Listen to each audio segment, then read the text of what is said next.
तो हेलो दोस्तों, आज हम आपके लिए लेकर आए हैं सामाजिक विज्ञान क्लास 10वीं पॉलिटिकल साइंस लेसन 1। श्रीलंका के तमिल नाराज क्यों थे? सरकारी फैसलों से धीरे धीरे श्रीलंका के तमिलों और सिंहलियों के बीच की दूरी बढ़ानी आरंभ कर दी थी। बौद्ध धर्म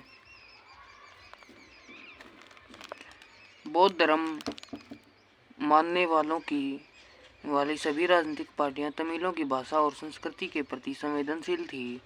उन्हें लगा कि सरकारी नीतियां उन्हें राजनीतिक अधिकारों से वंचित कर रही हैं तथा उनके हितों की अनदेखी कर रही हैं।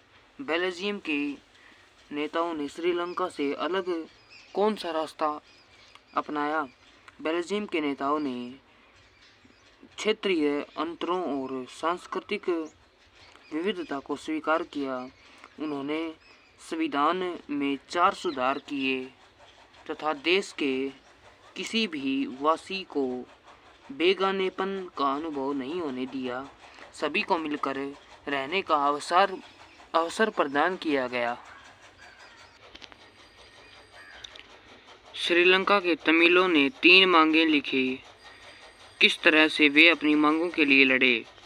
श्रीलंका के तमिलों की मांग थी कि तमिल भाषा को एक राज्य की भाषा का दर्जा दे दिया जाए। उन्होंने क्षेत्रीय स्वायत्तता और बराबरी के आधार पर शिक्षा और नौकरी की मांग की। उन्होंने कई संगठन तैयार किए तथा स्वयं तमिल राज्य की मांग की, जिसमें उत्तरी और पूर्वी लंका के हिस्से शामिल हों। श्रीलंका के तमिलों ने पार्टियों का गठन करके राजनीतिक स्तर पर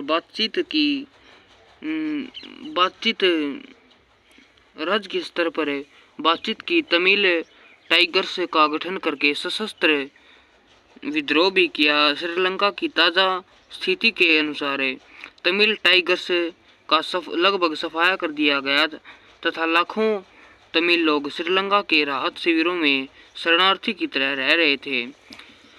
बेल्जियम और भारत में सत्ता की साझेदारी व्यवस्था में क्या समानता है?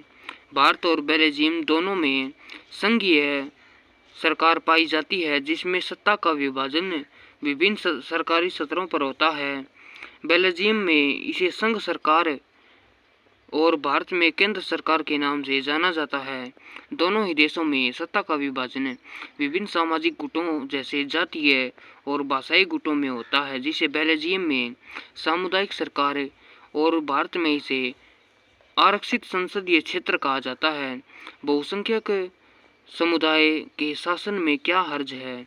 अगर श्रीलंका में सिंहलियों का राज नहीं होगा तो किसका राज होगा? उत्तर लोकतंत्र में वह राजनीतिक दल जिसका उम्मीदवार चुनाव में सर्वाधिक संख्या में जीतकर आता है, सरकार बनाता है और देश पर शासन करता है। यह राजनीतिक दल बहुसंख्यक और अल्पसंख्यक समुदाय से हो सकता है। यदि बहुसंख्यक समुदाय सर्वाधिक सीटें जीतकर सरकार बनाता है तो इसमें कोई हर्ज नहीं है, परंतु इसे सभी समुदायों के कल्याण के लिए काम करना पड़ता है। अगर सिंहली चुनाव में सर्वाधिक सीटें नहीं जीतते हैं तो श्रीलंका में उनका शासन नहीं बल्कि बहुमत प्राप्त दल का होगा। सामुदायिक सरकार क्या होती है? इसे पहले किसने स्थापित किया? एक ही भाषा बोलने वाले लोगों द्वारा चुनी गई सरकार को सामुदायिक सरकार कहते हैं। बेल्जियम में डच, फ्रेंच और जर्मन बोलने वाले समुदाय के लोगों ने सबसे पहले सामुदायिक सरकार की स्थापना की। सत्ता की साझेदारी का क्या लाभ हैं? लिखिए। सत्ता की साझेदारी के निम्नलिखित लाभ हैं। जिन देशों में बहुत से धार्मिक, भाषाई तथा जातीय समूह के लोग रहते हैं, उन प्रदेशों में सत्ता की साझेदारी बहुत आवश्यक है। सत्ता के बंटवारे से जातीय समूह में विश्वास और अपनेपन की भावना का विकास होता है।